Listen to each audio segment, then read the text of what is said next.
People are understandably hyped about the forthcoming Galaxy Note 8 and Google's new Pixels, but Android creator Andy Rubin is back with a phone that could steal a lot of attention from those tech titans. The Essential phone, technically known as the PH1, is an impeccably crafted beauty of a smartphone, and at first glance, it looks like it could be a game changer. I mean, just look at that screen.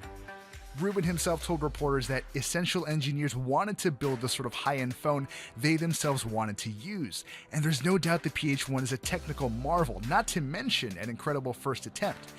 Just know that it doesn't get everything right. I've already covered a lot of ground in our hands-on video, so I'll try not to be too repetitive. That said, there's a whole lot we need to talk about.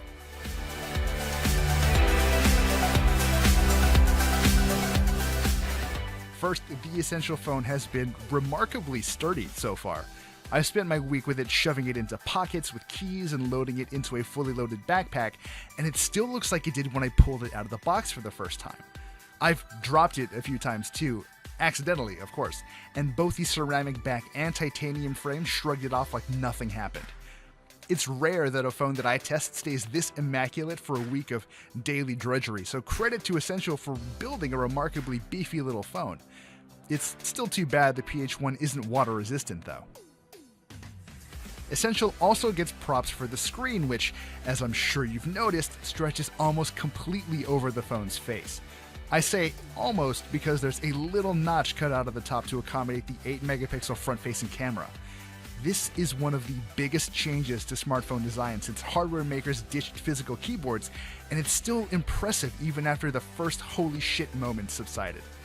Essential should be proud of this technical achievement, but honestly, I don't love the actual LCD panel the company chose. Viewing angles and colors are decently vivid, but the deep, sumptuous colors you'll get on something like a Galaxy S8 are much more alluring.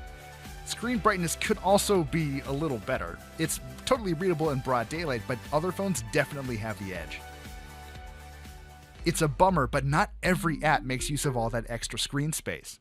Apps like the phone dialer and Chrome appear just as boxy as they always did, and so do popular apps like Spotify and Twitter. Spotify actually is a really nice example of another issue some apps have with the Essential screen. For whatever reason, there's a bunch of extra empty space at the top of the app, which pushes everything down a little more than I'm used to. It's not a deal breaker, but it's an annoyance I haven't gotten over yet. Considering how niche the Essential phone is, for now anyway, it's unclear when or if developers will update their apps to play nice with all of this eye-catching screen. Meanwhile, the Essential single speaker mostly just gets the job done. It's a lot louder than I expected, but it's pretty easy to cover up accidentally when you're holding the phone sideways. Still, for podcasts and for music that don't rely heavily on bass, you'll be just fine. Since there's no headphone jack, you'll have to rely on an included USB-C adapter if you don't have a pair of Bluetooth headphones. I've had no complaints with audio quality through the adapter, though it did get an update not long into the review process. I was also a little concerned that such a small earpiece would sound pretty crummy, but everyone I spoke to on the phone came through loud and clear, and no one on the other end had any complaints about my audio quality. Meanwhile, you won't find any real surprises in the software. The PH1 runs an almost completely clean version of Android 7.1.1, and if you're a Sprint customer, you'll only have two other apps to deal with: My Sprint and Tidal. This is basically nothing at all as far as bloatware goes, so Android purists have reason to be pleased. Beyond that, the real changes are minimal. The standard Android notification bar is thicker than usual because there's a camera stuck in the middle of it, and there's an option to send diagnostics data back to Essential. The biggest change to stock Android, though, is the custom camera app. The Essential uses a 13-megapixel dual camera, and the broad strokes are pretty simple. One of the sensors captures color photo data, and the other captures black and white data. Now, when you combine both of those into one photo, you should get bright colors with plenty of detail, and that was generally the case when there was plenty of light around. Phones like the Galaxy S8 and last year's Pixel consistently churn out better photos, but the Essential was still pretty respectable. Low light performance, however, was pretty lousy. Just days after I received the phone, Essential pushed a software update with a new HDR mode and major performance enhancements for the phone's camera. Just like that, everything changed. I wouldn't say it's a night and day difference because the PH1 still has a lot of trouble in low light, so you'll find a lot of fuzzy, indistinct edges. Compared to how things used to be, this is a huge improvement. Compared to the rest of this year's flagship smartphones, though, the Essential still kind of disappoints. At least the 8-megapixel front-facing camera works well, selfies were nicely exposed and offered up quite a bit of detail.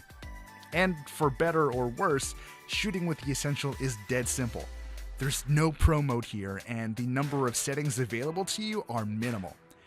With the original software, there was some noticeable lag when switching between the color and monochrome cameras. Now that lag is still here, but it's less bothersome now. If nothing else, it's reassuring that Essential is crazy fast at pushing out fixes.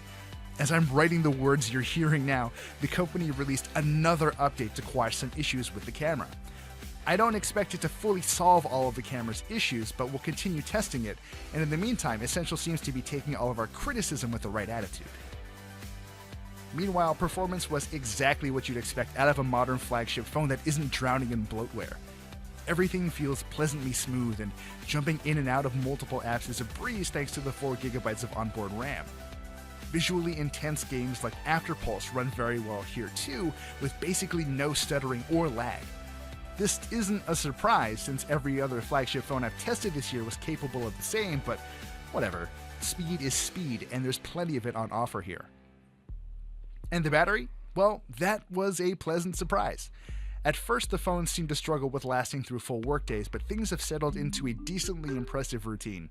Since then, I've been able to use the Essential phone for a full day without recharging, and it'd usually have about 20% left the following morning when I didn't bother to charge it.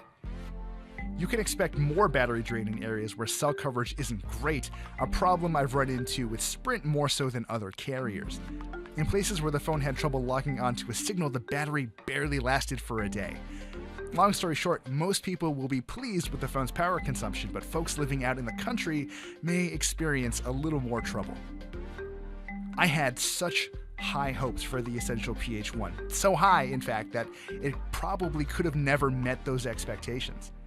Put that aside, though, and you're left with a very, very good phone for product design nuts and Android purists. There's honestly a lot to love about this thing, but a few shortcomings keep it from being the game changer it could have been.